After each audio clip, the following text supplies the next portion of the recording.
Yang saya hormati Ketua Komite SMK Negeri 1 Cermi, Bapak Haji Rizal Maulana. Yang saya hormati Kepala SMK Negeri 1 Cermi. Yang saya hormati Bapak Ibu Dewan Guru, staf TU, dan anak-anakku yang sangat saya banggakan. Juga dari rekan-rekan CGP ada Bapak Heri, kemudian Bapak Nazar, dan saya sendiri. Syukur alhamdulillah pada pagi hari ini, ya walaupun sedikit terlambat dari jadwal yang seharusnya jam 8, kita bisa melaksanakan untuk agenda tentang pemetaan aset dari 7 aset sekolah atau SMK 1 Cermi yang kita miliki.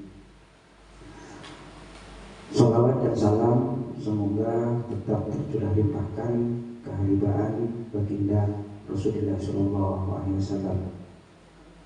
Bapak Ibu sekalian, agar lebih barokah pertemuan di pagi hari ini, mari kita sejenak memohon doa perlindungan agar apa yang menjadi niat kita bersama dalam ridho dan ma'unah dari Allah Subhanahu wa Ta'ala. Ala hadiniyah wa niyatin sholihah. Al-Fatihah. A'udzubillahi minasyaitonir rajim. Bismillahirrahmanirrahim. Ar-Rahmanir-Rahim.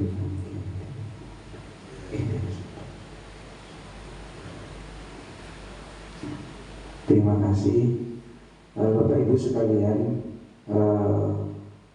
Agar lebih meningkat waktu, barangkali kita prolog dulu dari Bapak Kepala Sekolah selaku top manajemen di SMK Negeri 1 Cermi, apa dan bagaimana tentunya kita perlu analisa nanti bersama pada Bapak Suci SPD MPD. Disilakan.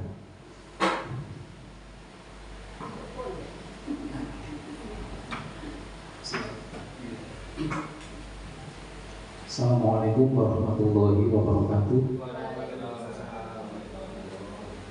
Yang kami hormati Bapak Komite SMK Negeri 1 Cermi, yang kami hormati teman-teman guru SMK Negeri 1 Cermi dan siswi SMK Negeri 1 Cermi yang hari ini berkontribusi ikut memberi suplemen, memberi tambahan energi, memberi tambahan ide dan gagasan untuk kemajuan SMK Negeri 1 Cermi. Jadi mungkin kita tidak harus berharap untuk kumpul semua, karena hari ini Pak Rizal ada 2 kegiatan. Yang pertama adalah PPDB, kemudian yang kedua hari ini adalah rapat perencanaan berbasis data yang diawali dengan pemetaan konsep, kemudian kegiatan tadi PPDB Pak. Jadi PPDB ini sekarang lagi hari ini pendaftaran sampai tanggal 20 untuk yang gelombang pertama afirmasi.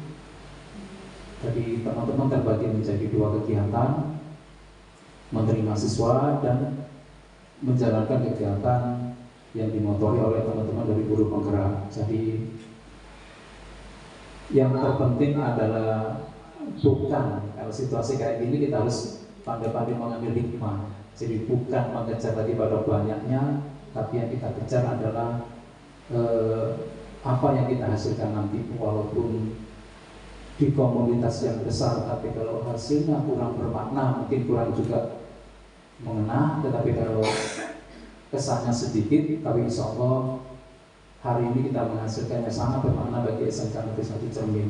Jadi ini adalah data awal, kemudian perencanaan awal kita untuk membangun SMK Negeri 1 Cermin di tahun ajaran baru. Jadi kita hari ini bisa dibilang sedang menyambut tahun ajaran baru besok. Jadi mohon izin Bapak Komite harus hadir di SMK Negeri 1 Cermin untuk bersama-sama memikirkan SMK Negeri 1 Cermin. Ada beberapa titipan kemarin ketika atau nanti aja saya sampaikan ketika rapat pleno ya, karena insya Allah di rapat pleno kita hadir semua. Saya kira ini produk dari kami. Tetap semangat buat teman-teman semua. Tidak ada yang sia-sia apapun yang walaupun itu langkah individu, hanya masalah waktu saja nanti akan betul-betul dirasakan oleh teman-teman kita. Saya kira itu, kurang lebihnya saya mohon maaf. Assalamualaikum warahmatullahi wabarakatuh.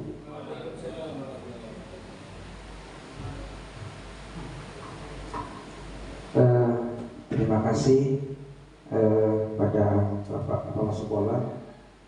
Ada yang perlu kita garis bawahi bahwa kebermanaan dan kolaborasi itu yang mungkin kita perlu tingkatkan dan perlu kita camkan secara mendalam agar menjadi renungan dan bisa kita implementasikan dalam karya nyata, kemudian aksi nyata, sehingga menjadi buah amal ibadah kita semuanya.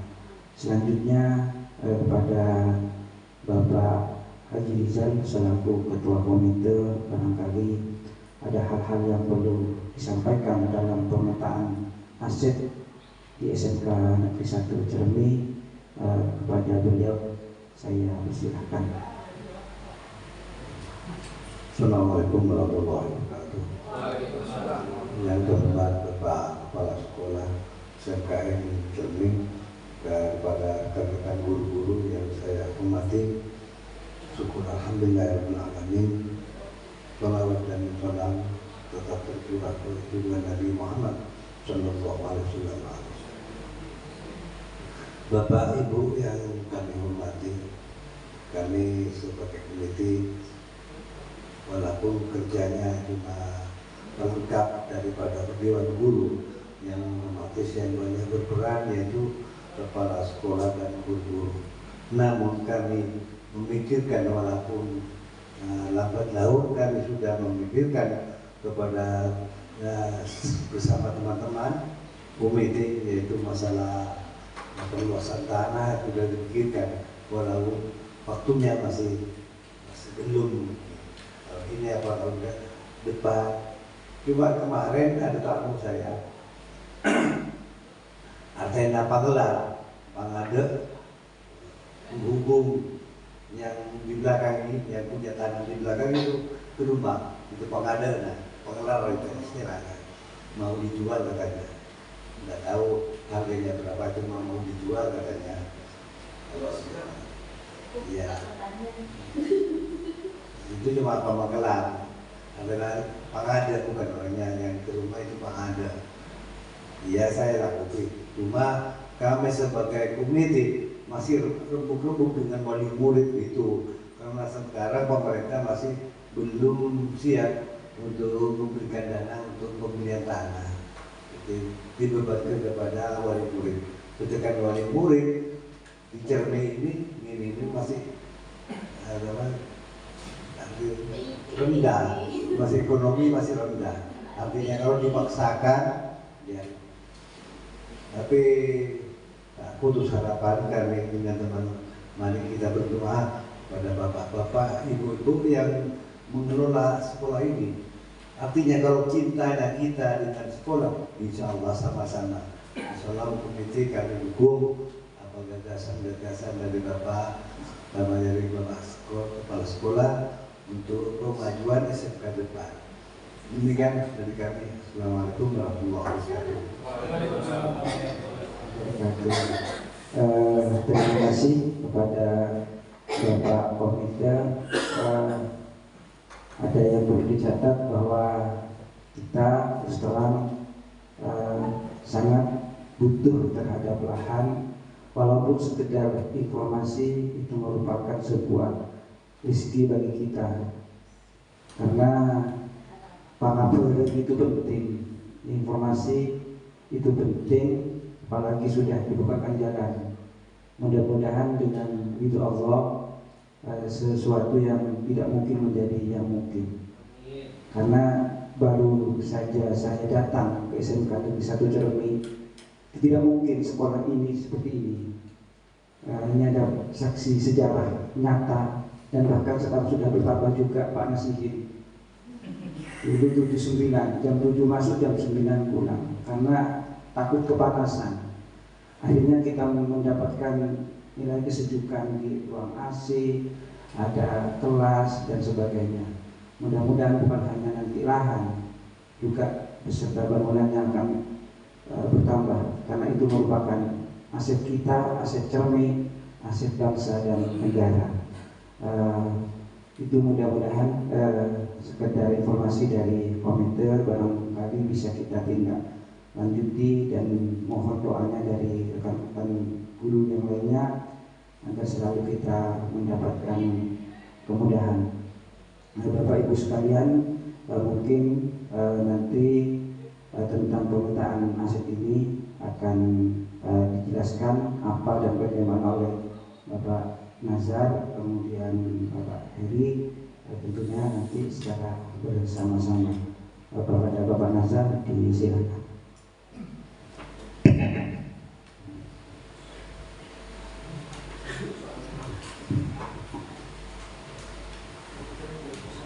Terima kasih teman-teman. Mohon izin Pak Suji. Assalamualaikum warahmatullahi wabarakatuh. Bapak Ibu sudah jelaskan tadi bahwa kita berkumpul duduk di sini dalam rangka pemetaan 7 aset ya. Aset, cuma yang kita katakan 7, walaupun lebih dari itu banyak asetnya ya. Tapi prioritas kita adalah ke 7 aset. Berbicara aset, mungkin belum semuanya tahu ya apa saja yang sudah dimiliki oleh sekolah kita. Sedangkan pemetaannya nanti akan langsung dipandu oleh Pak Heri. Saya hanya sedikit menjelaskan ya tentang 7 aset itu sendiri. Yang pertama dari 7 aset itu yang kita miliki adalah apa itu 7 aset? Yang pertama modal manusia. Seperti kita ketahui bahwa SDM kita ini luar biasa di sekolah kita. Modal manusia ini bukan hanya terdiri dari guru, komite, wali murid, itu juga bagian dari modal manusia, termasuk pengawas, itu bagian dari modal manusia yang kita miliki. Bagaimana strategi pemanfaatannya nanti dari modal-modal itu nanti akan langsung dipandu oleh Bapak Heri. Itu ya terkait modal manusia. Kemudian yang kedua terkait dengan modal sosial. Bagaimana modal sosial di lingkungan sekolah kita? Seperti apa? Contohnya misalkan lingkungan sosial kita guyup rukun misal. Kalau di Bondowoso alhamdulillah misalkan murah senyum dan sebagainya. Apa kemanfaatannya? Kalau murah senyum bagaimana nanti? Gunanya apa untuk sekolah dengan tradisi salam senyum sapa misalnya itu? Kalau di Madura mungkin beda lagi. Di sana jangan sampai tersinggung gitu ya. Sekali tersinggung sikat gitu. Nah, mungkin di Bondowoso tidak seperti itu di sini. Paling harus seropan. Bisa saja gitu, tapi kan tidak di sekolah ya, itu mungkin di luar sekolah. Tapi yang di sekolah seperti apa nanti? Bisa murah senyum, ada tamu, sambut baik gitu mungkin ya. Kemudian selanjutnya yang dimiliki yaitu aset ketiga, modal politik. Bapak Ibu berbicara politik jangan diartikan sebagai politik praktis ya. Artinya modal politik ikut ini tidak. politik yang dimaksud di sini adalah sebuah strategi yang dilakukan oleh sekolah. Misal kepala sekolah punya kebijakan tertentu misalkan, itu merupakan dari modal politik. Termasuk kebijakan-kebijakan yang ada di sekolah itu bagian dari modal politik. Itu ya. Kemudian yang keempat, modal yang dimiliki sekolah kita itu modal agama dan budaya. Seperti kita ketahui, sejak tahun 2005 Bapak ya, sejak saya sekolah sampai hari ini, setahu saya semuanya muslim. Kita pernah punya satu murid beragama non muslim, itu pun cuma satu kali, kelas 2 pindah. Iya, namanya kalau tidak salah Ana, karena beda sendiri, cantik sendiri pada itu. Cindo kayaknya kan, kayak Cindo ya. Nah itu pun kita punya pertama satu kali itu. Selebihnya kita punya semua muslim ya. Untuk data agama mungkin tidak ada masalah karena sama. Dan budaya, mungkin budaya di sini, di Cermai di sini dan budaya di Bondoso beda. Kalau di Cermai ini banyakan congok-congan gitu ya. Nah, congok-congan kalau apalagi sekarang musim Idul Adha, Maulodan, kalau sudah Mauludan Pak ya, Sirusal ya. Jadi tiap tanian itu adakan Mauludan gitu. Makan-makan gitu. Acaranya yang sederhana tapi bisa ya saya ada kan. Kadang-kadang ada sederhana, ada yang mewah, kadang sampai autan gitu ya. Karena ini agama dan budayanya memang berbeda, jadi luar biasa gitu. Kalau sudah musim Maulid, ya kuat-kuatkan perutnya gitu. Jadi jam 1 ada, jam 2 ada, jam 3 ada, terus seperti itu. Apalagi musim panglong gitu, beda lagi. Itu Bapak Ibu yang dimiliki. Termasuk sekolah kayaknya tidak jauh beda kan. Kalau kita ada maulidan, kita adakan acara misalnya ya. Gitu. Kemudian modal yang kelima, modal fisik. Nah, kalau modal fisik ini sudah jelas ya, ini terkait modal fisik kita miliki, bangunan, lapangan, tanah, kebun, gitu. Nah, mungkin sudah bisa diidentifikasi karena bahannya ada ya. Termasuk komputer ini bagian dari modal fisik, praktek ini bagian dari modal fisik ya. Tapi tidak menutup kemungkinan dari siswa juga ada yang punya modal fisik. Dari orang tuanya misalkan nanti bisa saja masuk ke sekolah. Ya, contohnya apa? Misalkan orang tuanya punya sound system atau terop, ya bisa masuk juga ke sekolah nanti. Pemanfaatannya nanti. Atau punya mobil, punya pick up dan sebagainya, nanti bisa masuk ke sana juga.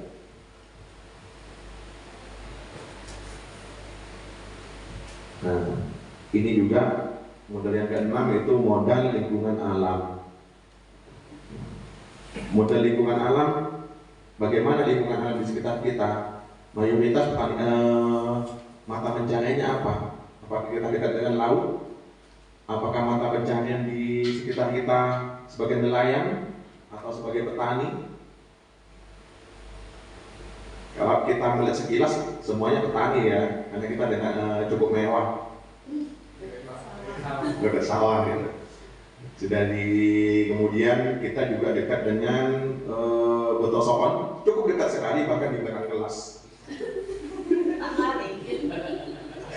Cukup dekat dengan Botosoon. Saking dekatnya sampai dia ada di belakang kelas itu. Itulah bagian dari sesuatu dikerjakan dengan hati. Gitu. Artinya benar-benar sesuai yang jauh, hanya didekatkan. Lingkungan alam kita bisa ditempatkan untuk apa saja, nanti strateginya bagaimana, termasuk yang merupakan bagian dari lingkungan adalah aliran sungai di dekat kita di balik pagar ini kan sungai ya, sok-sokannya. Airnya itu kalau udah musim nimba itu apa? Deras airnya itu, deras sekali ya. Ya pemanfaatannya apa nanti gitu? Apa untuk kolam ikan sebagainya nanti bisa dimanfaatkan itu. Kemudian selanjutnya 7 nih Bapak Ibu. 7 yaitu modal finansial. Nah, modal finansial ini juga banyak di kita, mulai dari dana partisipasi masyarakat, BPM, kemudian ada BPOB, BOS dan sebagainya ya. Itu nanti strategi pemanfaatannya itu apa saja bisa kita petakan semua. Nah, setelah dipetakan semua Bapak Ibu, nantinya ke depan 7 modal itu bisa menjadi dasar dalam kita melakukan atau melaksanakan sebuah program, mengeksekusi sebuah program. Kita berusaha semaksimal mungkin mengoptimalkan 7 aset itu sehingga benar-benar menghasilkan sebuah program yang berdampak. Tapi asetnya ada, programnya ada, dikolaborasikan menjadi sesuatu yang lebih baik gitu. Jadi tidak perlu sampai mencari modal dari luar yang sifatnya jauh misalkan. Itu Bapak Ibu ya. Selanjutnya untuk pemetaan akan dipandu oleh Pak Heri ya. Untuk Pak Heri nanti saya yang mencatatkan termasuk strategi pemanfaatannya apa saja. Demikian dari saya. Assalamualaikum warahmatullahi wabarakatuh.